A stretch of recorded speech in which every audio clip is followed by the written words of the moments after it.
राम राम, नमस्ते। आज का जो एपिसोड है वो एक स्पेशल एपिसोड है क्योंकि अभी अक्षय तृतीया सामने है। तो इस हफ्ते हम दो एपिसोड देंगे। एक तो अक्षय तृतीया पे, ताकि आपको 3-4 दिन का समय मिले और आप अक्षय तृतीया में क्या करना है वो आप जान सकें। और दूसरा जो हमारा रेगुलर एपिसोड होता है हफ्ते का, वो जाएगा। तो अक्षय तृतीया किस लिए होता है, पहले हम उस पर ध्यान देते हैं। अक्षय, जिसका कभी क्षय ना हो। शब्द का अर्थ यही होता है कि जिस चीज़ का कभी क्षय ना हो उसे अक्षय कहा जाता है। ठीक है। इस बार का जो अक्षय तृतीया है उस पर एक बहुत ही विशिष्ट मुहूर्त बन रहा है। तो आपको क्या करना चाहिए, ऐसा कुछ छोटी मोटी चीज़ें जो आपको आध्यात्मिक प्रगति में आपको सहायक हों, ऐसी कुछ बातें मैं आपको जल्दी जल्दी बताऊंगा। देखिए, अक्षय तृतीया का एक और महत्व है कि हमारा जो हमारे युग हैं उसकी जो काउंटिंग होती है, उसकी गणना जो होती है वो अक्षय तृतीया से ही होती है। तो जब सतयुग से त्रेता और त्रेता से द्वापर और द्वापर से कली, तो वो सतयुग से द्वापर का जो कस्प था, जब वो चेंज हुआ तो वो अक्षय तृतीया का दिन था। वैसे ही द्वापर से त्रेता अक्षय तृतीया का दिन था, और ठीक उसी प्रकार जब आप त्रेता से कलयुग पे आते हैं तो वो भी अक्षय तृतीया का ही दिन था। अक्षय तृतीया मतलब, पहली बात तो ये है क्या, तृतीया तिथि है और ये शुक्ल पक्ष में होता है और वैशाख महीने में होता है। ठीक है। ये एक बहुत विशिष्ट तिथि है जो अभूज मुहूर्त होता है। इसमें मतलब इसमें आप ये दिन बहुत शुभ होता है और इसमें आप कोई भी नया काम शुरू कर सकते हैं। इसके लिए आपको कुछ देखने की ज़रूरत नहीं होती। ठीक है। वैसे तो अक्षय तृतीया का सबसे ज़्यादा महत्व आपके आध्यात्म को लेकर है, पर आजकल चीज़ें लोग खरीदते हैं और ख़रीदारी की बातें होती हैं, तो जो शुभ चीज़ें आप कर सकते हैं उस बारे में मैं आपको बताऊंगा। खरीदारी अपनी जगह है और शुभ बातें कौन कौन सी वो भी अपनी जगह है। क्या करना है आपको, विष्णु जी जो हैं वो इस सृष्टि के पालन करता है, स्थिति स्थिति के देव हैं। तो वो जो भी आप तक पहुंचाएंगे वो डायरेक्टली नहीं पहुंचाते हैं, वो उनकी शक्ति जो है लक्ष्मी, उनके माध्यम से पहुंचाते हैं। ठीक है। और लक्ष्मी जी कहाँ रहेंगी, जहाँ पे विष्णु जी रहेंगे। आप लक्ष्मी जी की ऐसे इंडिविजुअल साधना कर सकते हैं, उसमें कोई दिक्कत नहीं है, पर लक्ष्मी जी वहीं ठहरेंगी जहाँ पर विष्णु जी हैं। अगर विष्णु जी नहीं होंगे तो लक्ष्मी जी नहीं ठहरती हैं। ठीक है। अब इसमें आपको क्या करना है, देखिए, आप विष्णु सहस्त्र नाम का जाप कर सकते हैं। ठीक है। विष्णु सहस्त्र नाम का जाप करने के बाद आपको माँ लक्ष्मी की स्तुति करनी है। लक्ष्मी स्तोत्र पढ़ सकते हैं, श्री सूक्त पढ़ सकते हैं। ठीक है। लक्ष्मी जी की स्तुतियाँ, लक्ष्मी जी के स्तोत्र को आपको पढ़ना चाहिए। सुबह आप उठिए, अगर आपके आसपास कोई पवित्र नदी है तो स्नान करिए बढ़िया से नदी में जाके, शुद्ध होके आइए और फिर आप अपनी पूजा की शुरुआत कर सकते हैं। अगर आप विष्णु सहस्त्र नाम पढ़ सकते हैं, लंबा होता है थोड़ा, अगर आप पढ़ सकते हैं तो पहले आप विष्णु सहस्त्र नाम पढ़ेंगे, उसके बाद ही आप लक्ष्मी जी के स्तोत्र या उनकी स्तुति पढ़ेंगे या श्री सूक्त का पाठ करेंगे। ठीक है। अगर आपके पास कोई परंपरागत श्री यंत्र है आपके घर में, या अगर आपके कोई श्री यंत्र आपने स्थापित किया है, परंपरागत नहीं भी हो पर अगर आपने स्थापित किया है, तो उसका अभिषेक करिए आप। दूध दही शक्कर चीनी, मतलब दूध दही चीनी शहद और घी से आप उसका अभिषेक करिए। पर जैसा मैंने आपको बताया, अगर आप विष्णु सहस्त्र नाम नहीं पढ़ पा रहे हैं तो आप सिंपल सा कोई मंत्र है, जैसे कि ओम नमो भगवते वासुदेवाय। ये बहुत ही सिंपल मंत्र है, इसका आप जाप कर सकते हैं। 108 माला करें तो और भी बढ़िया, जितना ज़्यादा माला करें। अगर आप बैठ पाते हैं और आपकी श्रद्धा है, आप 2 माला करना चाहते हैं, 10 माला करना चाहते हैं, 11 माला करना चाहते हैं, आपकी इच्छा है, संकल्प लेके आप ये कर सकते हैं कि मैं इतनी माला कर रहा हूँ, और सिर्फ उसी दिन करना है ये। इसमें यह भी है कि अगर आप नहीं पढ़ पा रहे हैं एक माला, तो आप 11 बार पढ़िए, 21 बार पढ़िए। ठीक है। ओम नमो भगवते वासुदेवाय। इसके बाद आप लक्ष्मी स्तोत्र पढ़ सकते हैं, इसके बाद आप लक्ष्मी जी की स्तुति पढ़ सकते हैं, श्री सूक्त पढ़ सकते हैं। ये हुआ एक एस्पेक्ट। दूसरा एस्पेक्ट है दान का। इस दिन आप किसी गरीब को, जितनी भी आपकी क्षमता हो और श्रद्धा हो, आप उसे खाना खिला सकते हैं। ठीक है, आप पैसे ना दीजिए उनको, आप उनको भोजन खिलाइए, अन्न खिलाइए।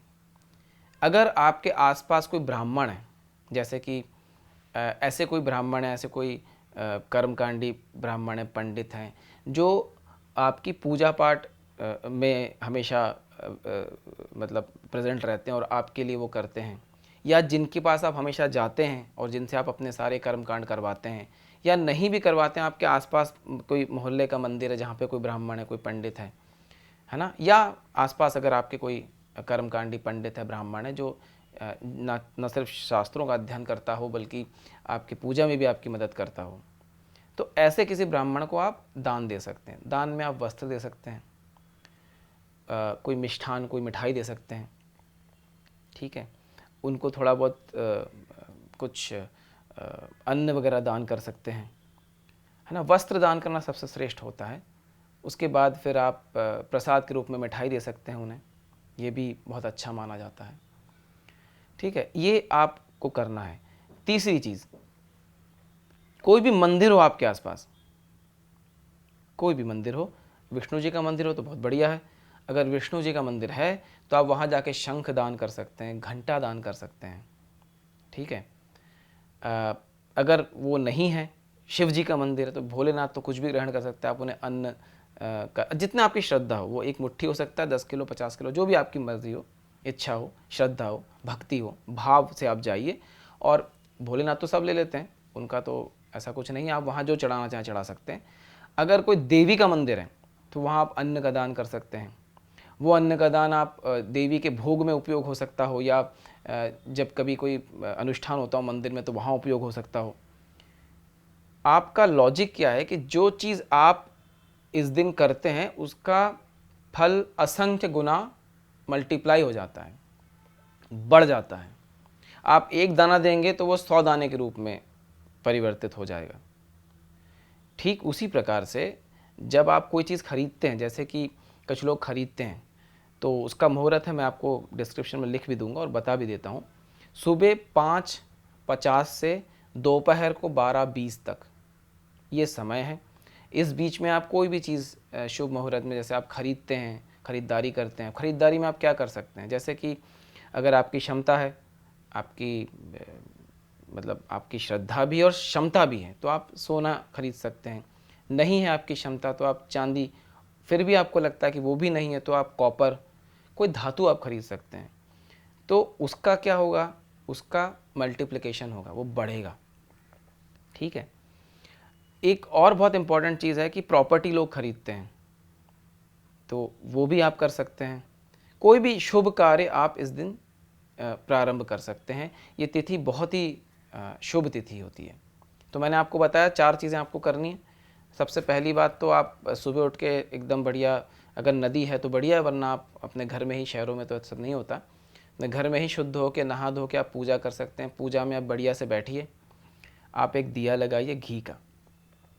मैंने आपको वीडियो में बताया था कि दिया किस तरफ जलना चाहिए, घी और तेल का, वो मैं आपको डिस्क्रिप्शन में दे रहा हूँ, आप उसे देख लीजिए। ये जो वीडियो है अभी स्क्रीन पे भी दिख रहा है आपको, इसमें मैंने बताया वो वैसे आप दिया जलाइए, धूप जलाइए, अगरबत्ती नहीं, धूप जलाइए, धूप जलाइए और फिर आप बिल्कुल श्रद्धा भाव से बैठिए। आप चाहें तो कोई तस्वीर रखना चाहें तो रख सकते हैं सामने, और अगर आपको लगता है कि नहीं बिना तस्वीर के भी मेरी श्रद्धा उतनी ही रहेगी तो आप वैसा भी कर सकते हैं। आप बैठ के सहस्त्रनाम पढ़िए। अगर आपको लगता है कि वो कठिन हो रहा है, आपको पढ़ने में दिक्कत हो रही है, तो आप ओम नमो भगवते वासुदेवाय का जाप करिए। उपांशु करना है या मानसिक करना है, बोल के मत करिए, मानसिक का ज़्यादा फल होता है। उपांशु भी आप कर सकते हैं, मतलब आपके होठ हिल रहे हैं, बस खाली आप ही सुन पा रहे हैं, उनको सुन नहीं पा रहे हैं। ठीक है, तो वैसा आप करिए। और मैंने बताया एक माला कर सकते हैं, अगर आपकी श्रद्धा है माला बढ़ा सकते हैं, नहीं तो आप 11 बार करिए या 21 बार करिए।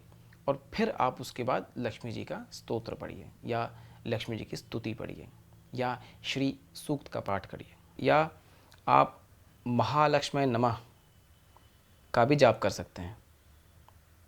उससे आप अभिषेक कर सकते हैं, उससे आप पूजा कर सकते हैं। जैसे मैंने आपको बताया, अगर श्रीयंत्र है तो आप महालक्ष्मी नमः से उनका अभिषेक कर सकते हैं। दूध दही शहद जो मैंने आपको बताया, आप उससे अभिषेक कर सकते हैं। महालक्ष्मी नमः बोलकर 11 बार कर सकते हैं, 21 बार कर सकते हैं।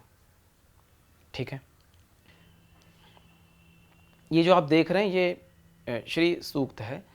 अगर आप इसे संस्कृत में नहीं पढ़ पा रहे हैं तो जो इसका हिंदी अनुवाद है आप वो भी पढ़ सकते हैं, क्योंकि ये स्तुति है, ये कोई स्पेसिफिक मंत्र नहीं है, ये एक स्तोत्र है, ये एक स्तुति है। तो इस स्तोत्र को आप हिंदी में भी पढ़ सकते हैं, क्योंकि इसका मतलब समझना ज़रूरी है और इसके मतलब के अनुसार आप जो देवी की भक्ति करना चाहते हैं उसकी ज़्यादा महत्वता है। पर जैसा मैंने बताया, श्रेष्ठ तो यही होगा कि अगर आप उसे संस्कृत में पढ़ें, और नहीं पढ़ पा रहे हैं तो कोई बात नहीं, परेशान ना हो, आप उसे हिंदी में उसका अनुवाद आप पढ़ सकते हैं। ठीक है, बहुत सिंपल चीज़ें हैं। ये हो गया। फिर आप जाइए मंदिर में, जैसे मैंने बताया अन्न, या विष्णु जी के मंदिर में घंटा शंख, शिव जी का मंदिर है, हनुमान जी, किसी का भी मंदिर है, आप अन्न का दान करिए उस मंदिर में, है ना। ये सब चीज़ें आप कर सकते हैं। गरीबों को आप खाना खिला सकते हैं। मैंने बताया ब्राह्मण जो आपके आसपास रहते हैं, आप जिनसे आप कर्मकांड का आपका जो भी होता है वो करवाते हैं, उनके पास आप जाके वस्त्र का दान कर सकते हैं। ये बहुत सिंपल चीज़ें, ये छोटे छोटे स्टेप से आपको आगे बढ़ना है। कोई बहुत जटिल चीज़ करने की ज़रूरत नहीं होती है, आप सिंपल चीज़ें कर सकते हैं। सिंपल भाव से भी फल की प्राप्ति उतनी ही होती है। ठीक है, और फिर जब आपकी गति शुरू होती है तो फिर आप आगे और साधना के अगले चरणों तक पहुंचते चले जाते हैं। तो यहाँ से शुरू करिए, ये बहुत अच्छी तिथि है। आप चाहें तो इस तिथि पे जैसे कि कुछ लोगों ने मुझसे प्रश्न पूछा था कि मंत्र जाप को लेके, ये मैं आपको अगले वीडियो में बताता हूँ। पर आप इस तिथि से कोई भी शुभ कार्य का प्रारंभ आप कर सकते हैं। ठीक है, तो ये मैंने एक छोटा सा वीडियो बनाया क्योंकि ये अभी सामने ही है। अच्छा, ये किस दिन है? ये 10 तारीख को है, 10 मई को। ठीक है, और ये सुबह से लग जाएगा, तो मतलब सूर्योदय से तिथि इसकी चालू हो जाएगी। तो ये पूरा दिन अक्षय तिथिया रहेगा और उसके अगले दिन दोपहर तक ये मुहूर्त रहेगा। पर आपको करना शुक्रवार को ही है, शुक्रवार को ही अक्षय तृतीया है और उसी दिन आपको ये करना है। हालांकि उसका जो मुहूर्त है वो अगले दिन तक है, लेकिन क्योंकि हम सूर्योदय से मानते हैं, प्रथम फर्स्ट जो हमारा सूर्योदय होता है उसमें जो मुहूर्त है उसके हिसाब से फ्राइडे को ही अक्षय तृतीया आ रहा है। एक चीज़ और आपको करनी है, 9 तारीख की रात को आप खीर बनाएं, थोड़े से कटोरी में खीर बनाएं, और ऊपर छत पे, अगर आपके छत में, देखिए शहरों में तो अब कुछ होता नहीं है सब फ्लैट्स में रहते हैं, बट जो छोटे शहर हैं या जहाँ पर अगर आपके पास छत है तो उस पर आप उस खीर को रख दीजिए चंद्रमा की रोशनी में, उसे रहने दीजिए। और अगले दिन, ठीक है, उसे अगले दिन आप लोग सब, आपके घर में जितने भी लोग हैं, थोड़ा थोड़ा करके उसे ग्रहण कर लीजिए। ये भी आप कर सकते हैं, इससे भी बहुत लाभ होता है स्वास्थ्य के हिसाब से, मानसिक स्वास्थ्य के हिसाब से, शारीरिक अवस्था के हिसाब से इसमें लाभ होता है। अब भगवान कितनी कृपा करेंगे और आपके पास किस अनुरूप में, किस रूप में पहुँचेंगे, ये तो अब वही जानते हैं। पर आप अपना कर्म कर सकते हैं और बिना फल की चिंता किए आप श्रद्धा भाव से कर्म करिए, फिर आप देखिए आपके जीवन में क्या चीज़ें हो रही हैं। और ऐसे छोटे छोटे चीज़ें मैं अब आपको बताते रहूँगा। हो सकता है कभी कभी वीडियो हफ्ते में 2 बार भी आए, क्योंकि कई लोगों ने मुझसे कई चीज़ पूछी कि हमें कुछ बताइए, हम करना चाहते हैं।